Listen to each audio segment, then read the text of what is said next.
Buenos días, mi nombre es Verónica Lander Hernández y el video de hoy es sobre el péptido similar al glucagón tipo 1, aspectos fundamentales.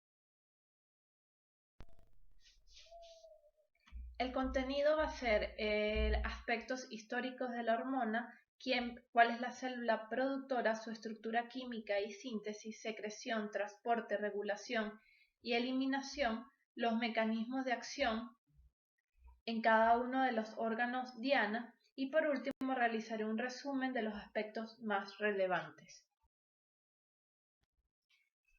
El péptido similar al glucagón tipo 1 es ampliamente conocido por participar en el efecto incretina, el cual en líneas generales señala que en presencia de alimentos ingeridos a nivel intestinal se producen ciertas hormonas con efectos sistémicos.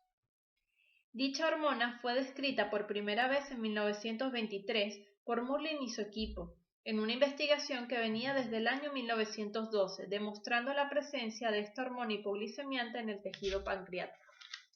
Posteriormente, Sutherland y Deboeuf en 1948 encontraron dicho péptido en el tejido gástrico utilizando técnicas de bioensayo.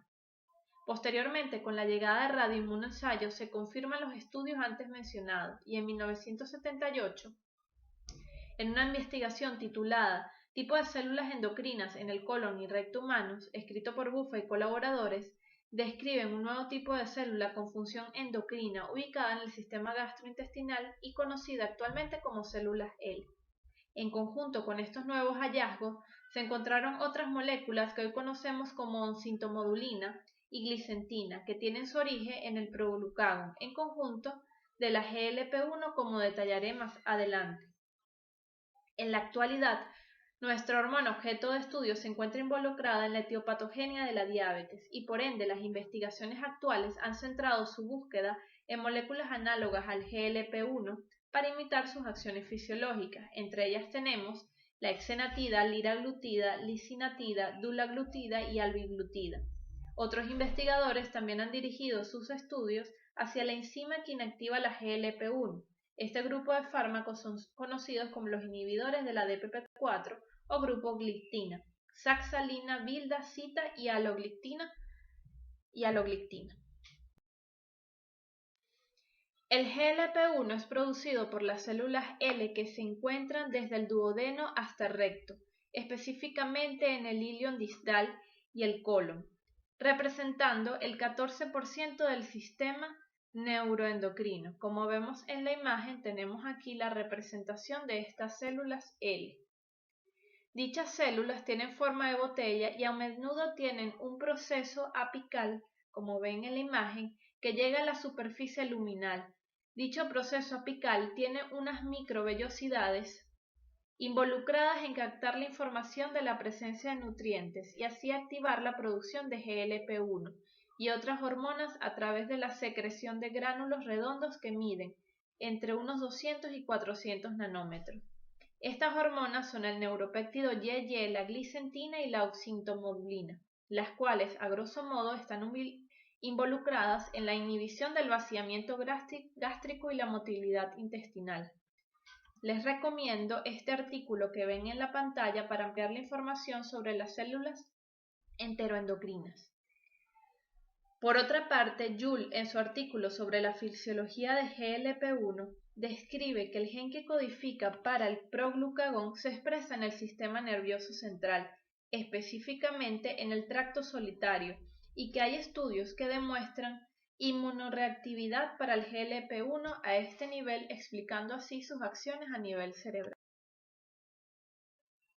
El GLP-1 proviene del procesamiento posttranscripcional del proglucagón en las células L del intestino y también, como mencioné anteriormente, en el cerebro, obteniendo como resultado a la glicentina, al GLP-1 y al GLP-2, como ven en esta imagen.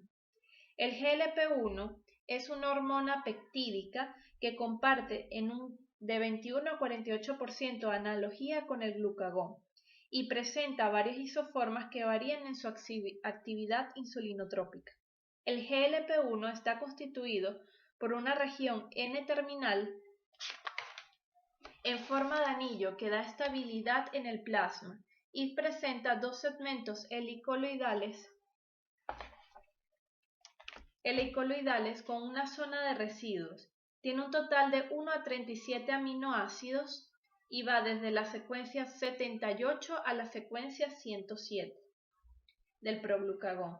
Otros productos del procesamiento del proglucagón es como los que ven aquí en la pantalla, que es el polipéptido pancreático relacionado con la glicentina o GRPP y la osintomodulina. Entender el cómo se produce, transporte y actúa el GLP-1 resulta complicado, debido a la imprecisión de los ensayos actuales y a la rápida degradación de dicha hormona, a su similitud con otras hormonas y a que su receptor también puede unirse a otras moléculas. Sin embargo, el conocimiento que hay se ha logrado con técnicas que están dirigidas a captar su extremo carboxilo amidado. Si bien los mecanismos de la secreción del GLP-1 no se conocen muy bien, lo que se sabe es que hay mecanismos indirectos que captan la presencia de nutrientes que activan la producción y síntesis de GLP-1 a través de los microfilamentos apicales que antes les describí en estas células L. También se han descrito en las células L otros mecanismos que regulan dicha secreción, entre los cuales se encuentran la insulina, el péptido relacionado a gastrina, el polipéptido inhibidor gástrico y la acetilcolina, que median con receptores que activan procesos intracelulares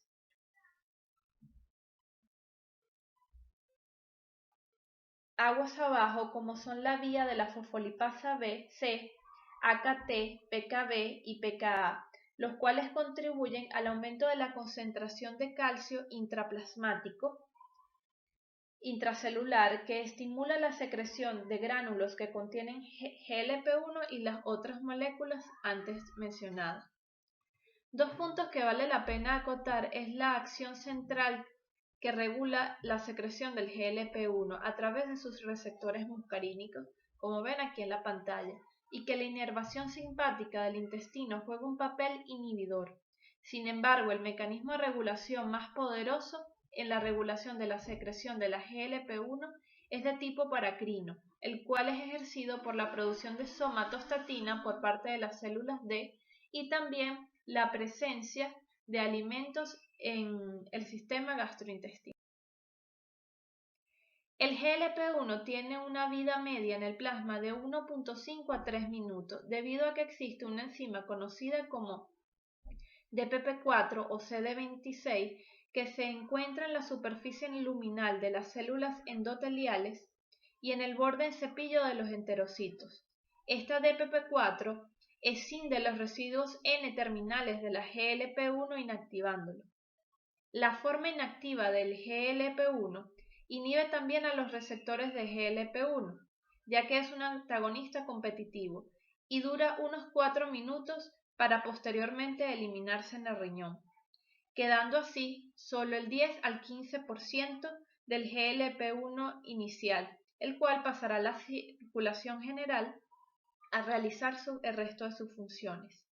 Para concluir con esta lámina, quiero acotar que en el camino hacia los capilares del GLP-1, el GLP-1 puede interactuar con fibras nerviosas, como ven en la imagen, sensoriales aferentes que surgen del ganglio nodoso del nervio vago, con envío de pulsos al tracto solitario para ejercer sus funciones que posteriormente les explicaré. El mecanismo de acción del GLP-1 es ejercido a través de la unión a su receptor. Dicho receptor se encuentra acoplado a la proteína G y fue clonado por primera vez por Bernard Thorens en 1992 a partir de los islotes pancreáticos en ratas. Este pertenece a la misma familia de receptores del GIP y glucagón. Posee un dominio N-terminal extracelular de 100 a 150 aminoácidos conectados a un núcleo de 7 dominios transmembrana. Su dominio N-terminal tiene 3 sitios necesarios para la inserción en la membrana plasmática y dicho receptor también une moléculas de glucagón, péptido intestinal vasoactivo, GIP y calcitonina. Ahora bien, en cuanto al corazón,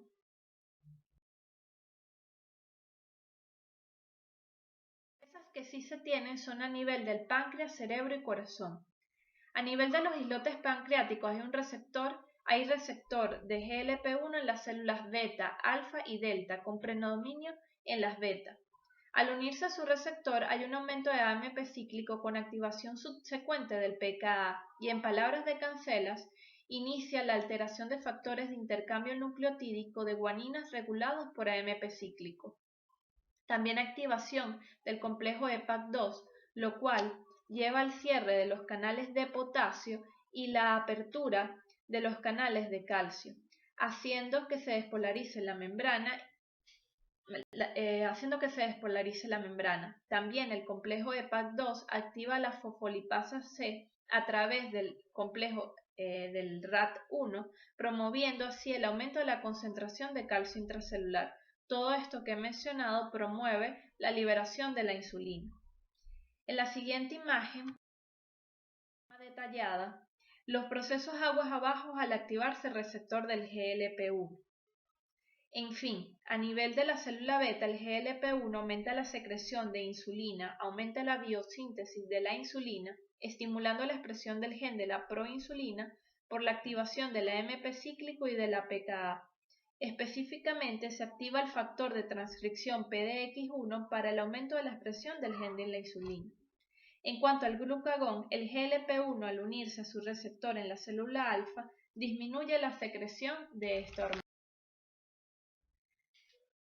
Se ha detectado que hay presencia del receptor GLP-1 y al activarse produce una serie de procesos intracelulares semejantes a lo que sucede en el páncreas, haciendo notorio la vía de PI3K que estimula el complejo AKT-PKB, el aumento del AMP cíclico que estimula a su vez la vía del EPAT y la pKa, procesos que están involucrados en preservar la viabilidad del cardiomiocito. Recomiendo el siguiente artículo, ya que describen detalladamente el uso de análogos del GLP-1 en pro del cardiomiocito, resaltando algunos aspectos como son la citoprotección mediada por preservación directa de las mitocondrias a través de la modulación de la fosforilación oxidativa y la inhibición del estrés oxidativo. También señalan que a través de las capasas 3 y 9 hay disminución del daño de la mitocondria con aumento de la eficiencia celular. Y otro factor es que a nivel de las arterias miocárdicas hay un aumento del GMP cíclico, el cual aumenta la vasodilatación. Y por último, en las células inflamatorias señalan que hay también expresión del receptor de GLP-1 y actúa aumentando AMP cíclico que activa la pKa, el cual disminuye los procesos inflamatorios.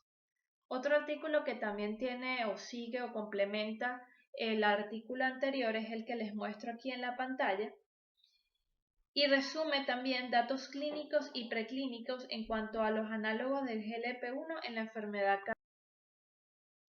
Por último, a nivel cerebral, las acciones más importantes descritas son la neuroprotección y la disminución del apetito. Y como ven en la imagen de la derecha, los procesos intracelulares coinciden con los antes descritos. Les recomiendo el artículo titulado Efectos centrales del GLP-1, nuevas oportunidades para el tratamiento de las enfermedades neurodegenerativas, ya que en los estudios han determinado que el receptor del GLP-1 se expresa en las neuronas, en especial en el hipocampo, neocortes, células de Purkinje del cerebelo y también a nivel del hipotálamo, sabiendo que juega un rol de importancia en el mejoramiento de pacientes con enfermedades neurodegenerativas, ya que disminuye la inflamación y mejora la comunicación intercelular. En cuanto a la regulación del apetito, se ha determinado que hay receptores de GLP-1 en el núcleo arqueado del hipotálamo que al activarse estimula mecanismos de saciedad. Aún así, estas vías no están del todo claras. En resumen, la GLP-1 es una hormona peptídica que comparte analogía en el 21 al 48% con la hormona glucagón y proviene de la molécula del proglucagón. Esta es producida por las células L que se encuentran específicamente en el ilion y en el colon.